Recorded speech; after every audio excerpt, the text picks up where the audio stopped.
সেই অনেকদিন পরে আম্মু আমাদের বাসায় এসেছে, তো আমাকে কল দিয়ে আসে নাই আপনাদের ভাইয়া। সেদিন কাজ করতে যেয়ে ব্যথা পেয়েছিল, তো আম্মুকে কল দিয়েছিলাম, আম্মু শুনে পরের দিন বিকালেই চলে এসেছে, আমাকে কলই করেনি। তো আম্মু অনেকদিন পরে এসেছে আমাদের বাসায়, আমি তেমন কিছুই করতে পারিনি, আম্মুই সবকিছু নিয়ে এসেছে। তো দেখুন কি একটা অবস্থা, এতদিন পরে আম্মু এসেছে, আম্মুকে আমি কিছুই আপ্যায়ন করতে পারলাম না ভালো মতো। আম্মু আসার সময় আমার জন্য কি কি নিয়ে এসেছে আজকের এই ভিডিওতে আছে, তো স্কিপ না করে ফুল ভিডিওটা দেখবেন। আশা করি আজকের ভিডিওটা অনেক অনেক ভালো লাগবে। আসসালামু আলাইকুম, আমি সাদ সাথী। আলহামদুলিল্লাহ আমি ভালো আছি, আশা করি আপনারাও ভালো আছেন। প্রতিদিনের মতো আজকেও আমি আপনাদের মাঝে ডেইলি ব্লগ নিয়ে হাজির হলাম। প্লিজ স্কিপ না করে ফুল ভিডিওটা দেখবেন। আশা করি আজকের ভিডিওটা অনেক অনেক ভালো লাগবে। যারা ফেসবুক পেজে এখনো ফলো বাটনে ক্লিক করেন নাই, এখনই করে দেন। আর যারা ইউটিউব চ্যানেলটাকে এখনো সাবস্ক্রাইব করেন নাই, একটি করে সাবস্ক্রাইব করবেন আর লাইক দিবেন। তাহলে চলুন কথা না বাড়িয়ে আজকে ব্লগটা শুরু করে ফেলি। তো আয়নার মধ্যে কুয়াশা পড়ার মতো পানি জমে রয়েছিল, তো এখন আমি এখানে কিছু লেখালেখি করছি। আমার নাম সাদের নাম আর আপনাদের ভাইয়ার নাম।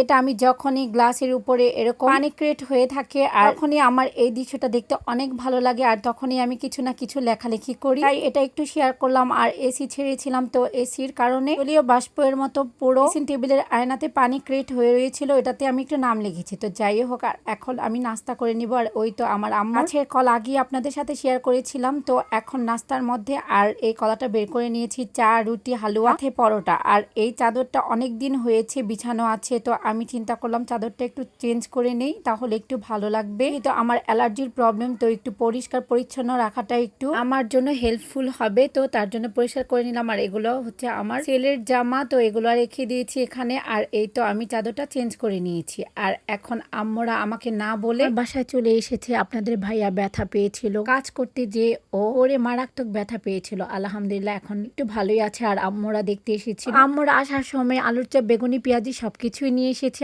আমি শুধু একটু দুধ চা বানালাম, তো ওনারা চা খাবে। আর আমাদের বাসায় তো অলওয়েজ চা খায়, এটা আপনারা আগেই দেখতে পেয়েছিলেন ব্লগের মধ্যে। তো যাই হোক, আম্মু এখন মেয়ের বাসায় কি কি নিয়ে এসেছে, আম্মু লিচু নিয়ে এসেছে, ল্যাকসেস বিস্কিট নিয়ে এসেছে, আমার ছেলে অনেক পছন্দ করে। আর 2 রকমের আম নিয়ে এসেছিল আম্মু, কেক, রুটি, আরো আম ছিল এখান থেকে আমার শাশুড়িকে আর আম্মুদেরকেও একটু কেটে দিয়েছি, যেহেতু ওনারা রোজা ছিল। ওনটা ভীষণ খারাপ, কারণ আমি আমার আম্মুকে তেমন আপ্যায়ন করতে পারিনি, কারণ আপনাদের তো আগেই বলেছি আম্মু কল দিয়ে আসে নেই, তো ঘরে যা রান্না ছিল তা দিয়ে আম্মু ভাত খেয়েছিল। আর আম্মু ভাত খেত না, বললো মুড়ি খেয়ে পেট ভরে গিয়েছে। আমার মুখ থেকে আম্মু শুনলো যে ছুটকি দিয়ে আমি লতি রান্না করেছি, তো আম্মু বলে এটা শুনে তো আর লোভ সামলাতে পারছি না, অল্প একটু ভাত দাও, লতি দিয়ে খেয়ে নেই। তো আম্মু লতি দিয়ে অল্প একটু ভাত খেয়ে নিয়েছে। আর আমি এই কাপ কেকটা রাতে ছেলেকে বানিয়ে দিয়েছিলাম, তো আম্মু খেতে পারেনি। ছেলে আমাকে বলছে আমাকে একটা টাপ কেক বানিয়ে দাও আম্মু, তো রাতেই ছেলেকে একটা ছোট্ট টাপ কেক বানিয়ে দিলাম। তো এই টাপ কেকটা ছেলে অনেক পছন্দ করে। যাই হোক, আজকের ব্লগটা যদি আপনাদের কাছে ভালো লেগে থাকে, প্লিজ কমেন্ট সেকশনে কমেন্ট করে জানাবেন। আপনাদের কমেন্টের অপেক্ষা করব, কিন্তু ভুল ত্রুটি হলে প্লিজ আপনারা সবাই আমাকে ক্ষমা দৃষ্টিতে দেখবেন। আজকের ব্লগটা এখানে শেষ করছি, আবার নতুন কিছু নিয়ে হাজির হব। ভালো থাকবেন সবাই, আল্লাহ হাফিজ।